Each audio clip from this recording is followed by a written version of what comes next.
evening, gamers. My name is Jonathan Q. Tuttle, and this is my weekly blog about video game design. This week I'm taking a look at Megaman X2, specifically a mini-boss from the Magma Centipede stage. So, let's take a look. So before I show the boss itself, I'd like to show some of the elements of the stage. I find some of the elements of this particular stage are really good examples of the game design. Number one, there are some yellow orbs that you have to dodge. Why do you have to dodge them? Because if you don't dodge them, you trigger off an alarm. From there, the floor will fall out from under you, turrets will drop down from the ceiling. It just makes the level overall much more difficult. The second element that I want to show in this stage is the classic example of a discolored object or item. In this case, I'm talking about a purple block where normally the rest of the blocks are gray. Why is that significant? Why is that a trope that we always make fun of in videos and flash animations and stuff? Well, because it's different. And it should be different because it calls attention to the player saying, hey, you can interact with this object differently than you can the other objects in the game. And that might seem like a silly thing, and I think that's something that in a lot of modern day games they don't really do because they're trying to do that hyper-realistic graphics, but I think it still has its place in games. This, without telling the player, teaches the player that, like I said, you can break the blocks. Let's fast forward to the mini-boss, and lots of blocks are going to be crushing down on the stage, kind of making an obstacle course for X. Now, you see the scanner. Scanner scans you. Why does it scan you? It kind of even pauses the game and makes you stop for a moment and really focuses on the fact that it's doing something to you. Well, it's not making you slower, it's not making you weaker. What is it doing to you? Well, it's actually going to end up affecting the mini-boss you fight in this stage. So, think about that for a sec.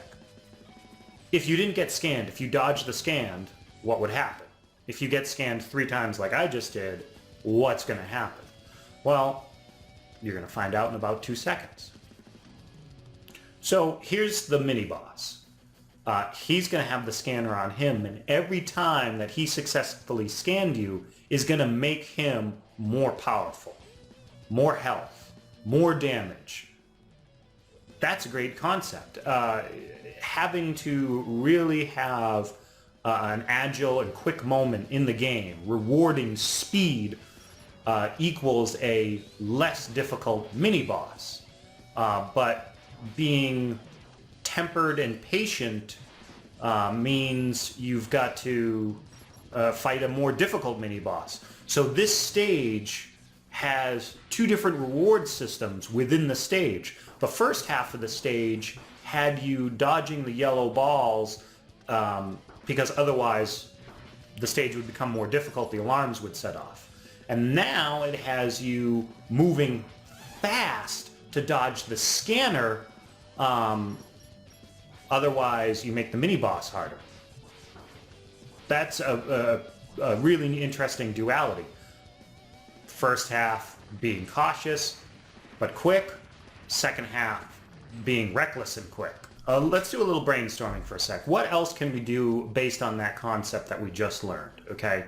By something in the stage affects the boss later on.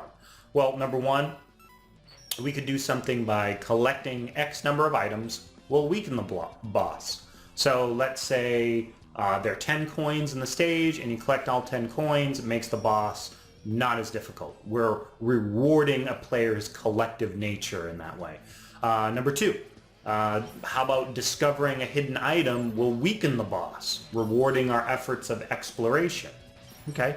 Or in the same vein, if you discover the hidden item, you'll make the player stronger, but it'll also make the boss stronger, hence kind of balancing out our actions. So like in The Legend of Zelda, normally you get an item that you use in order to defeat the boss later on. What if the item that you received helps you defeat monsters in general, but also ended up making the boss stronger?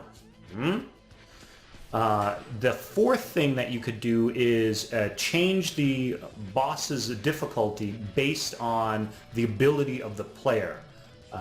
I am not always a fan of easy, normal, and hard. I think as game designers you should be more creative with how you challenge the player.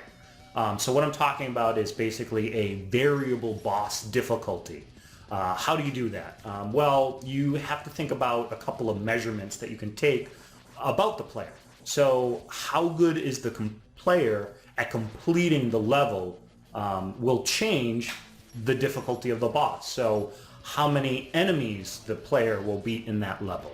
How fast the player completes the level, based on an averages, based on a set of ranges. And then how much damage the player takes during that level. So what you start to build is a formula.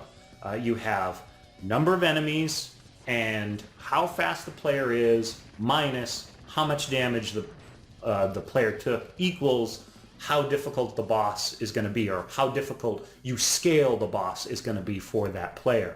This way it adds a level of replayability, it adds a level of, I'm not going to say randomness, but a level of variety depending on what kind of player you are.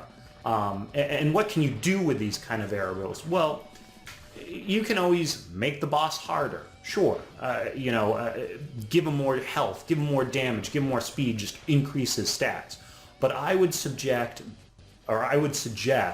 that you do something a little out of the box. Why not add new abilities and attack patterns to the boss? So if the boss normally does a jump and a single shot, why not add it so that the boss jumps and does a triple shot?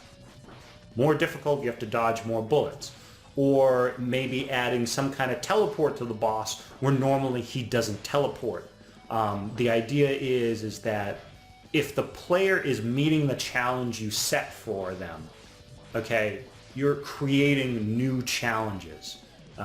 Because that's part of the fun, especially with the Mega Man games like this, is like you're getting better and you're going through the challenge and beating the next stage, and the next stage it's harder, and you're going through it, and you get to the boss, and it's all very rewarding based on that challenge.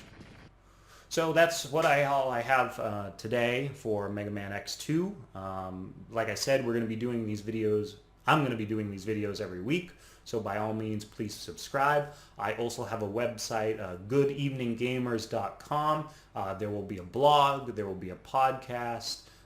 There will be a video series on level design, a lot more to come.